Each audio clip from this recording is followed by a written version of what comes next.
Film की शुरुआत iris नामक एक महिला से होती है जो अपने बेटे की हाल ही में हुई मौत के बाद मानसिक रूप से टूट चुकी है। एक सुबह वह चुपचाप दराज से एक छोटा चाकू निकालती है और उसे अपनी जेब में रख लेती है। बाहर निकलने से पहले वह अपने बेटे की खिलौना नाव भी ले लेती है। आयरिस जंगल में जाती है जहां उसका बेटा मरा था। अपनी कार पार्क करके वह अकेले ही एक पथरीले रास्ते पर चढ़ती है। शीर्ष पर वह एक स्मारक स्थल पर पहुंचती है और अपने पति के साथ अपने बेटे के नाम के पहले अक्षर उकेरती है। फिर वह चट्टान के किनारे की ओर चलती है, कूदने के लिए तैयार। उसके दुख ने जीवन के सारे अर्थ छीन लिए हैं। लेकिन जैसे ही वह कूदने वाली होती है, एक आदमी प्रकट होता है। वह खुद को रिचर्ड के रूप में पेश करता है। वह उससे कहता है कि वह जानता है कि वह क्या करने वाली है, लेकिन वह उसे नहीं रोकेगा। वह बात करने के लिए बस कुछ मिनट मांगता है। आयरिस मना कर देती है, लेकिन रिचर्ड जिद करता है। वह अपनी कहानी बताना शुरू करता है। उसे कारों से प्यार था और अपने ग्रेजुएशन के दिनों में उसके पास एक खूबसूरत कार थी। लेकिन एक दिन उसने अपनी गर्लफ्रेंड क्लो के साथ मिलकर कार को दीवार से टकरा दिया। क्लो बच नहीं पाई। रिचर्ड महीनों तक बिस्तर पर पड़ा रहा और अवसाद में डूबा रहा। लेकिन आखिरकार उसे जीवन का एक नया उद्देश्य मिल गया। यह सुनकर आयरिस सहानुभूति व्यक्त करती है। फिर वह अपनी त्रासदी साझा करती है। वह और उसका परिवार सैर पर थे जब उनके पति ने एक पेड़ पर उनके नाम के पहले अक्षर उकेरने शुरू किए। उनका बेटा मार्शमैलो ढूंढने के लिए लकड़ियां ढूंढने के लिए भटक गया। वह बहुत दूर चला गया और एक चट्टान से गिर गया। वह खुद को दोषी मानती है। वह वहीं थी और फिर भी उसे बचा नहीं सकी। रिचर्ड चुपचाप सुनता है, फिर उसे बताता है कि वह जा रहा है और वह जो चाहे करने के लिए स्वतंत्र है। लेकिन जैसे ही वह चला जाता है, आयरिस में कुछ बदलाव होता है। उसे एहसास होता है कि वह मरना नहीं चाहती। इस तरह नहीं, वह उसके पीछे भागती है। पार्किंग स्थल पर वापस आकर रिचर्ड अपनी कार में बैठ जाता है, जो उसके ठीक बगल में खड़ी होती है। जब आयरिस अपनी कार में घुसने की कोशिश करती है तो उसे पता चलता है कि कार अजीब तरह से जाम हो गई है। अचानक रिचर्ड छाता पकड़े हुए बाहर निकलता है। वह भ्रमित है, बारिश नहीं हो रही है। जब वह इस पर सवाल उठाती है तो वह कहता है, यह कभी भी चालू हो सकता है, लेकिन छाता वैसा नहीं है जैसा लगता है। यह एक स्टंट डिवाइस है। एक पल में रिचर्ड उसे बेहोश कर देता है, उसे बांध देता है और उसे अपनी गाड़ी में लाद देता है। जब आयरिस होश में आती है तो उसे पता चलता है कि उसका अपहरण कर लिया गया है। उसके हाथ और पैर बंधे हुए हैं और रिचर्ड उसे कहीं दूर ले जा रहा है। वह अपनी स्मार्ट वॉच का उपयोग करके पुलिस को कॉल करने की कोशिश करती है, लेकिन कोई सिग्नल नहीं आता। उसका फोन पास में भी नहीं है। फिर उसे अपनी जेब में चाकू याद आता है। वह उसे निकालती है और प्लास्टिक की टाई को काटना शुरू कर देती है। इस बीच वह रिचर्ड से उसकी दिवंगत प्रेमिका क्लो के बारे में और पूछकर उसका ध्यान भटकाती है, लेकिन रिचर्ड उसकी असलियत समझ जाता है। आयरिस एक हाथ छुड़ाने में कामयाब हो जाती है। वह चाकू से उस पर झपटती है। कार मुड़ जाती है और एक पेड़ से टकरा जाती है। दोनों घायल हो जाते हैं, लेकिन लड़ाई जारी रहती है। आयरिस सीट बेल्ट से उसका गला घोंटने की कोशिश करती है, लेकिन रिचर्ड समय रहते सीट नीचे कर देता है। फिर वह उसे धक्का देता है और वे दोनों कार से बाहर गिर जाते हैं जमीन पर। आयरिस उसे चाकू से धमकाती है, लेकिन रिचर्ड मुस्कुराता है और एक भयानक रहस्योद्घाटन करता है। उसने उसे एक विशेष दवा का इंजेक्शन लगाया। 20 मिनट में उसका पूरा शरीर सुन्न हो जाएगा। वह पूरी तरह से लकवाग्रस्त हो जाएगी, हिलने या बोलने में असमर्थ होगी, लेकिन पूरी तरह से होश में होगी। घबराकर आयरिस भाग जाती है। रिचर्ड हंसता है और उसे बताता है कि यह बेकार है। जब टाइमर खत्म हो जाएगा तो वह उसे ढूंढ लेगा। हताश आयरिस अपनी घड़ी पर 20 मिनट की उल्टी गिनती सेट करती है और मदद पाने के लिए दृढ़ संकल्पित होकर जंगल में भागती है। लेकिन उसका शरीर पहले ही उसे धोखा देना शुरू कर चुका होता है। उसकी उंगलियां काम करना बंद कर देती है, फिर उसका एक पैर काम करना बंद कर देता है। रिचर्ड जंगल में उसकी तलाश करता है, लेकिन वह उसे नहीं ढूंढ पाता। ऐसा इसलिए है क्योंकि वह चतुराई से एक पेड़ की जड़ों के पास छिपी हुई है। लेकिन जब चींटियां उसके चेहरे पर रेंगना शुरू करती है तो वह झिझकती है और गलती से खुद को प्रकट कर देती है। जिस क्षण रिचर्ड उसे देखता है वह उसे पकड़ने के लिए दौड़ता है, लेकिन वह भाग जाती है और नदी में कूद जाती है। रिचर्ड उसे चेतावनी देता है कि भागना व्यर्थ है। नदी का बहाव बहुत तेज है और उसे मार सकता है, और वह सही है। बहाव उसे बहुत दूर खींचता है। सौभाग्य से वह सांस के लिए हांफते हुए नदी के किनारे तक पहुंचने में कामयाब हो जाती है। वह अपनी घड़ी देखती है। उसके शरीर के पूरी तरह से बंद होने से पहले केवल 1 मिनट बचा है। उसके अंग सुन्न हो जाने के कारण वह रेंगकर जमीन पर आती है। पता चलता है कि वह किसी के खेत में पहुंच गई है, लेकिन जैसे ही वह वहां पहुंचती है उसका शरीर पूरी तरह से लकवाग्रस्त हो जाता है। खेत का मालिक, जो पास में घास काट रहा एक बूढ़ा आदमी है, उसे गतिहीन पड़ा हुआ देखता है। वह उसके पास दौड़ता है, स्पष्ट रूप से हैरान। वह पूछता है कि क्या हुआ, लेकिन वह बोल नहीं पाती। उसकी आंखें हिलती हैं, उसकी उंगलियां फड़कती हैं और वह जल्दी से समझ जाता है कि वह लकवाग्रस्त है, लेकिन पूरी तरह से होश में है। वह पूछता है कि क्या वह उसे देख सकती है। वह एक बार पलक झपकाती है। वह पूछता है कि क्या वह उसे सुन सकती है। फिर से पलक झपकाती है। फिर वह पूछता है कि क्या वह हिल सकती है, और इस बार वह 2 बार पलक झपकाती है। नहीं। उसकी स्थिति को समझते हुए बूढ़ा आदमी उसे धीरे से आश्वस्त करता है। वह कहता है कि वह उसे अंदर ले जाने और पुलिस को बुलाने के लिए कुछ लेकर आएगा। वह एक ट्रॉली लाता है, सावधानी से उसे उठाता है और उसे अपने घर में ले जाता है। लेकिन जैसे ही वह उसे अंदर ले जाता है, दरवाजे पर अचानक दस्तक होती है। वह तुरंत पहचान जाती है कि यह रिचर्ड है। घबराई हुई वह तेजी से पलक झपकाती है, बूढ़े आदमी को चेतावनी देने की कोशिश करती है। वह जल्दी से समझ जाता है, उसे लगता है कि कुछ गड़बड़ है। वह उसे सोफे के पीछे छिपाता है और सावधानी से दरवाजा खोलता है।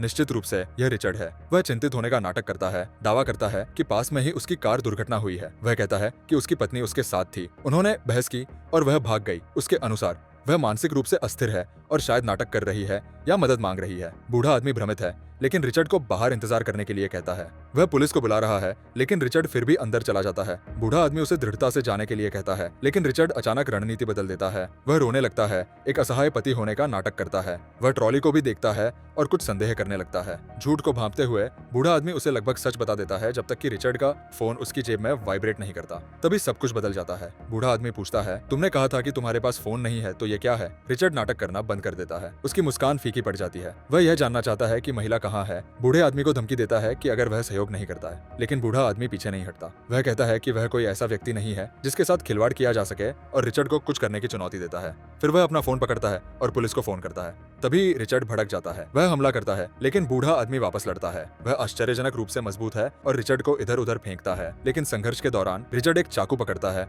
और बूढ़े आदमी के पेट में वार करता है। वह गिर जाता है, मर जाता है। सोफे के पीछे से एरिस सब कुछ देखता है। जिस आदमी ने उसे बचाने की कोशिश की थी, वह अब चला गया है और रिचर्ड ने साबित कर दिया है कि वह वास्तव में कितना खतरनाक है। लेकिन उम्मीद की एक किरण है। वह देखती है कि उसकी एक उंगली फिर से हिलने लगी है। रिचर्ड घर के हर कोने को बेतहाशा खोजता है, लेकिन किसी तरह वह उस जगह को अनदेखा कर देता है जो सबसे ज्यादा मायने रखती है, सोफे के पीछे। आइरिस खोज से बस कुछ इंच की दूरी पर छिपी हुई है। जैसे ही पुलिस आने वाली थी, रिचर्ड ने पूरे घर में मिट्टी का तेल डाला और आग लगा दी।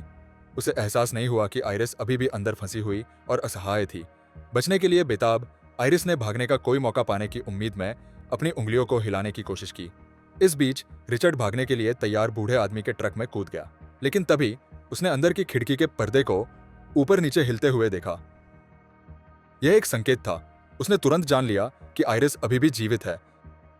वह वापस भागा, सोफे को एक तरफ किया और उसे उसके पीछे छिपा हुआ पाया। उसने उसे उठाया और ट्रक में बिठाया, फिर बुदबुदाया। अगर उसने वह संकेत नहीं दिया होता तो वह वहां जिंदा जल जाती, और अगर उसने सहयोग किया होता तो आज किसी को नहीं मरना पड़ता। यह कहकर वह ट्रक में तेजी से भाग गया। सड़क पर रहते हुए रिचर्ड को अपनी बेटी लिजी, जो एक स्कूली छात्रा है, का एक आश्चर्यजनक कॉल आया। उसने उत्साह से उसे बताया कि उसने बहुत अच्छे अंक प्राप्त किए हैं और उसने और उसकी मां ने ओल्ड क्यूबी की यात्रा करने का फैसला किया है। यह सुनकर रिचर्ड हैरान रह गया कि यह उसकी मंजिल थी। आइरिस ने बातचीत को सुन लिया और आखिरकार बातों को एक साथ जोड़ दिया। रिचर्ड अब शादीशुदा है। उसका पहला प्यार क्लोए मर चुका था और कुछ समय बाद उसने दोबारा शादी कर ली और उसकी एक बेटी भी हुई। रिचर्ड ने फिर अपनी पत्नी से बात की, जिसने कहा कि वे रात तक ओल्ड क्यूबी पहुंच जाएंगे।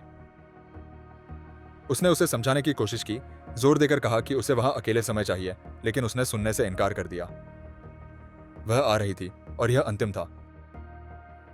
क्रोधित होकर रिचर्ड को एहसास हुआ कि उसके ट्रक में ईंधन कम हो रहा है और उसने एक गैस स्टेशन पर गाड़ी रोकी। कार्ड मशीन काम नहीं कर रही थी, इसलिए वह भुगतान करने के लिए अंदर चला गया। कार में अकेली रह गई आइरिस ने फिर से ताकत हासिल कर ली। अब अपनी हथेली हिलाने में सक्षम उसने अपनी सीट बेल्ट खोली। उम्मीद है कि कोई उसे देख लेगा। जल्द ही एक कार रुकी और छोटा लड़का बाहर निकल आया। वह उत्सुकता से उसके पास गया, लेकिन इससे पहले कि आइरिस कुछ कह पाती, लड़के की मां ने उसे जल्दी से खींच लिया। उसे लगा कि ट्रक के अंदर महिला के साथ कुछ गड़बड़ है और उसने पुलिस को बुलाया। ठीक उसी समय रिचर्ड वापस लौटा, ईंधन भरा और किसी के हस्तक्षेप से पहले ही भाग गया। फिर वह अपनी पिछली दुर्घटना वाली जगह पर चला गया। अपनी पुरानी कार को वापस लेने के लिए दृढ़ संकल्पित था, लेकिन जब उसने इसे चालू करने की कोशिश की तो इंजन चालू नहीं हुआ। जैसे ही वह इसे खींचने के लिए तैयार हो रहा था, एक पुलिस अधिकारी अचानक आ गया। उसी ने पहले पेट्रोल स्टेशन पर महिला को सचेत किया। जैसे ही अधिकारी ने प्लेट की जांच की, वे उस नंबर से मेल खाते थे जो उसने बताया था। जब अधिकारी ने उसका नाम पूछा तो रिचर्ड ने शांति से झूठ बोला और कहा, एंड्रू। उसने इसे साबित करने के लिए एक नकली आईडी भी दिखाई। तभी हमें पता चला कि रिचर्ड उसका असली नाम नहीं है, एंड्रयू उसका असली नाम है। फिर अधिकारी ने पूछा कि उसकी कार में बैठी महिला कौन थी। एंड्रयू ने शांति से जवाब दिया कि वह उसकी पत्नी थी, नशे में थी और नियंत्रण से बाहर थी। उसने दावा किया कि दुर्घटना एक लड़ाई के दौरान हुई थी, लेकिन कहानी संदिग्ध लग रही थी। इस बीच आइरिस ने आखिरकार इतनी ताकत हासिल कर ली थी कि वह खिड़की नीचे कर सके और फुसफुसाए, मेरी मदद करो। अधिकारी अब सतर्क जांच करने के लिए झुका और उसे एक सिरिंज मिली जिसका उपयोग वह उसे फिर से लकवाग्रस्त करने के लिए करने की योजना बना रहा था। लेकिन इससे पहले कि वह अपनी बंदूक तक पहुंच पाता, एंड्रयू ने उसके सिर पर वार किया जिससे उसकी खोपड़ी फट गई और वह तुरंत मर गया। फिर उसने शव को कार में ठूंस दिया और उसे उड़ा दिया जिससे सारे सबूत नष्ट हो गए। एक बार फिर बिल का ट्रक लेकर एंड्रयू मौके से भाग गया, लेकिन आयरिस, जो अब पूरी तरह से होश में थी, ने चुपके से सिरिंज चुरा ली थी। गाड़ी चलाते समय आयरिस ने चुपचाप कहा, चीजें अब तुम्हारे हिसाब से नहीं चल रही हैं, है ना? उसने झट से जवाब दिया, अपना मुंह बंद रखो। आयरिस उसे भड़काने लगती है। वह उससे कहती है कि वह सिर्फ इसलिए उसके जैसी महिलाओं का अपहरण करता है ताकि साबित कर सके कि वह मजबूत है, क्योंकि वह 2 महीने तक बिस्तर पर पड़ा रहा। यह सुनकर एंड्रू अपना आपा खो देता है। वह पलटकर कहता है कि वह इन सबसे पहले भी मजबूत था। वह उससे कहता है कि उसने योजना बदल दी है। अब वह उसे समुद्र में ले जाएगा और उसे डूबने के लिए नाव से नीचे धकेल देगा। पहले वह उसे सिर्फ अपने केबिन में ले जाना चाहता था और मौज मस्ती करना चाहता था, लेकिन अब उसका परिवार आ रहा है, इसलिए अब उसके लिए वहां कोई जगह नहीं है।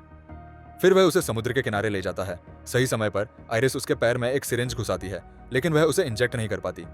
उसका अंगूठा ठीक से काम नहीं कर रहा है। गुस्से में एंड्रू उसके हाथ से सिरिंज खींचता है और उसे फेंक देता है।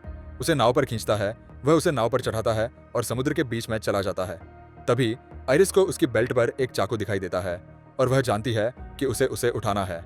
वह असहाय होने का नाटक करते हुए रोने लगती है और उससे एक आखिरी काम करने की विनती करती है। रिचर्ड इस हरकत में आ जाता है। जैसे ही वह झुकता है, वह चाकू पकड़ लेती है और उसकी गर्दन पर वार कर देती है। वह उसे गोली मारने के लिए अपनी बंदूक निकालता है, लेकिन इससे पहले कि वह गोली चला पाता, आयरिस नाव को जोर से हिला देती है जिससे वह पानी में गिर जाता है। जैसे ही वह वापस ऊपर चढ़ने की कोशिश करता है, आयरिस बंदूक पकड़ लेती है और गोली चला देती है। एक गोली उसे लग जाती है और वह वापस पानी में गिर जाता है।